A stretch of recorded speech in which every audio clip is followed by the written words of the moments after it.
Hello. तो क्या हाल चाल है सब लोगों के। स्वागत है आपका ओनली सिलेक्शन वर्ड में। और आज हम बात करेंगे how to manage other exams with UPSC EPFO. तो यूपीएससी सीएसी एक बहुत बड़ा एग्ज़ाम है जिसके बारे में काफ़ी सारे एस्पिरेंट ने क्वेश्चन भी मुझसे पूछा है कि सर इन दोनों को कैसे मैनेज करना है। और भी एग्ज़ाम्स हैं, एसबीआई का भी पेपर है, आरआरबी का भी पेपर है, हरियाणा सिविल सर्विसेज भी है। यानी बड़े छोटे दोनों तरह के एग्ज़ाम्स अब सामने हैं और डेट्स सबकी आ गई हैं या आ रही हैं। एक वीडियो मैंने इससे पहले भी बनाया था, how to tackle other exams with UPSC EPFO. उस टाइम मैंने यही बोला था कि अभी मुझे कोई डेट सामने दिखाई नहीं दे रही है, इसलिए मैं कोई स्ट्रेटजी आपको नहीं बता सकता, क्योंकि स्ट्रेटजी तब बनती है जब डेट होती है सामने। लेकिन बहुत ही जल्दी सारे एग्ज़ाम्स आपके सामने होंगे और फिर आप संभाल नहीं पाएंगे, फिर आप नहीं समझ पाएंगे कि आपको कैसे टैकल करना है, किसको चुनना है। इसलिए आप इस टाइम को जाने मत दीजिए। उस टाइम पे मुझे नहीं, ये तो आप ही जानते हैं कितनी सलाह आपने सुनी या नहीं सुनी, लेकिन वही था कि जो टाइम पीरियड अगर ऐसे ही निकल जाएगा, जब कोई डेट नहीं थी सामने, वो अगर ऐसे ही हम निकाल देते हैं तो फिर जब एग्ज़ाम आते हैं सामने तो फिर बहुत मुश्किल हो जाती है, जो टाइम अभी चल रहा है। तो देखिए, जो कुछ एग्ज़ाम्स हैं जो पहले हैं ईपीएफओ के, जैसे हरियाणा सिविल सर्विसेज है 22 अगस्त को, तो उसमें तो कुछ कहने के लिए मेरे पास ज़्यादा बचता नहीं है, क्योंकि जुलाई अगस्त 2 ही महीने हैं और बहुत बड़ा पेपर है। आप बिल्कुल उस पेपर से हटके किसी और की तरफ नहीं देख सकते अगर आप रियली उसके एस्पिरेंट हैं। सबसे पहली बात तो सिर्फ फॉर्म भरने से कोई एस्पिरेंट नहीं बन जाता, मियर फॉर्म फिलिंग से कोई एस्पिरेंट नहीं बनता। एस्पिरेंट आपको बनाता है आपका डेडिकेशन, आप उसके लिए क्या करते हैं। ठीक है, जैसे एस्पिरेंट में भी आपने लाइन सुनी होगी, जो वेब सीरीज़ है एस्पिरेंट, कि लबासना से नहीं यहीं से तैयारी चालू होती है यूपीएससी के सफ़र की।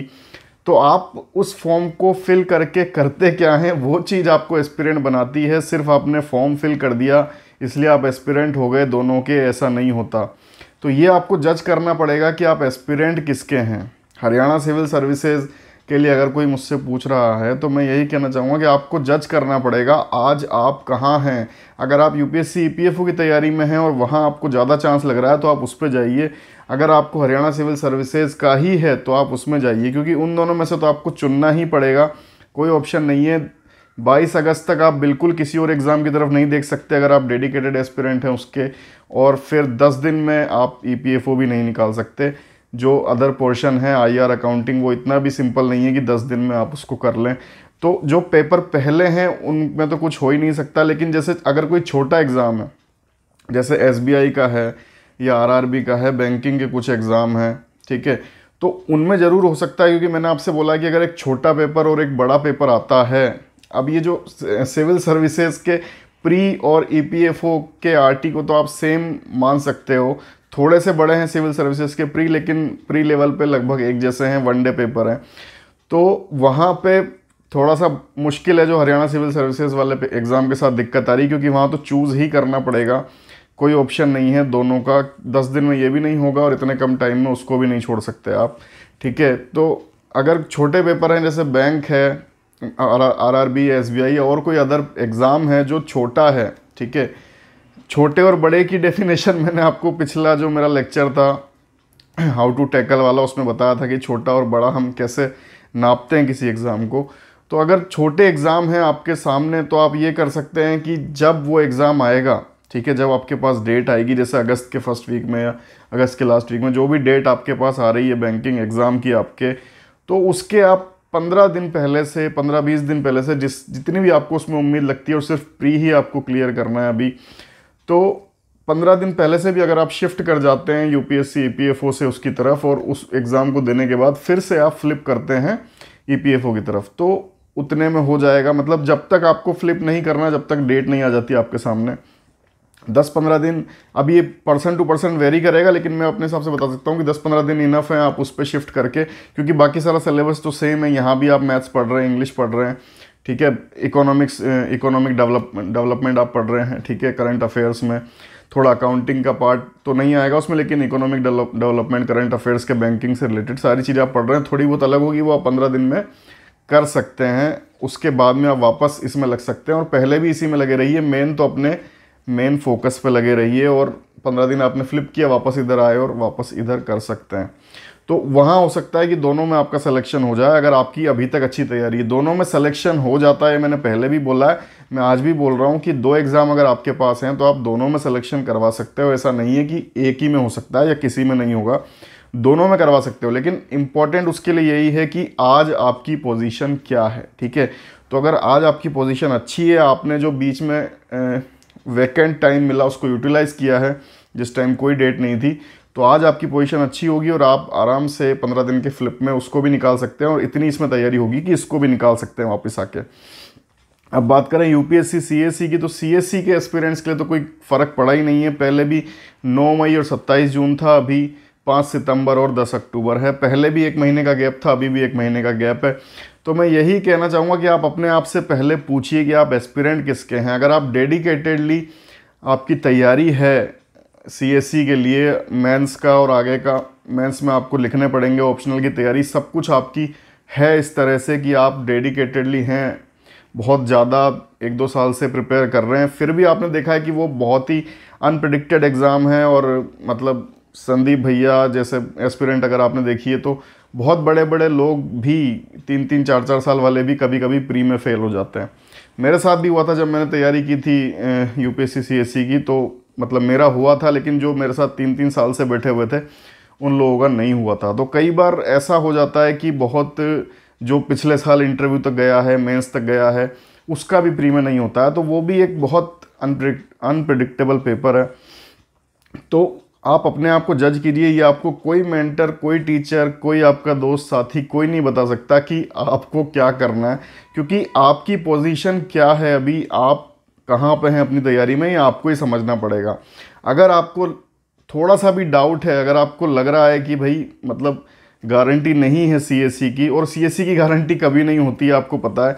अगर यहाँ से आप निकलते हैं तब भी मेंस भी आप देते हैं, इंटरव्यू में भी अगर थोड़ा सा भी आप रह जाते हैं तो फिर ध्यान रखिए बैक टू स्क्वायर वन है, सब कुछ वैसा ही है। ऐसा पहले आया था कि अगर इंटरव्यू तक कोई बंदा जाता है तो उसको कुछ देना चाहिए, लेकिन वैसा कुछ नहीं है और बैक टू स्क्वायर वन हो जाता है मामला, वापस पूरी तैयारी करनी पड़ती है। ये एक सिंगल डे पेपर है, शॉर्ट शॉर्ट है। अगर यहाँ पे आपका होता है, रिक्रूटमेंट भी फास्ट होने वाला है इस बार, जनवरी फरवरी तक आपके हाथ में जॉब आ जाएगी। वहाँ आपका अभी जो प्रोसेस है वही चलता रहेगा तब तक, और उस प्रोसेस के बाद भी पता नहीं है कि आप निकलेंगे या नहीं निकलेंगे। लेकिन अगर डेडिकेशन है फुल्ली और आप उसी के लिए डेडिकेटेड हैं और आपका वही सपना है तो बिल्कुल आपको जाना चाहिए। लेकिन अगर आपने ईपीएफओ को भी कभी ना कभी सोचा है या पढ़ाई की है उसके बारे में, तो आप अगस्त दे सकते हैं, 1 महीना या 20 दिन दे के 15 अगस्त से आपने या फिर 10 अगस्त से चालू किया, और जो अलग पोर्शन है आईआर और अकाउंटिंग के वो आपने कवर किए, बाकी सारा पोर्शन आपका कवर है।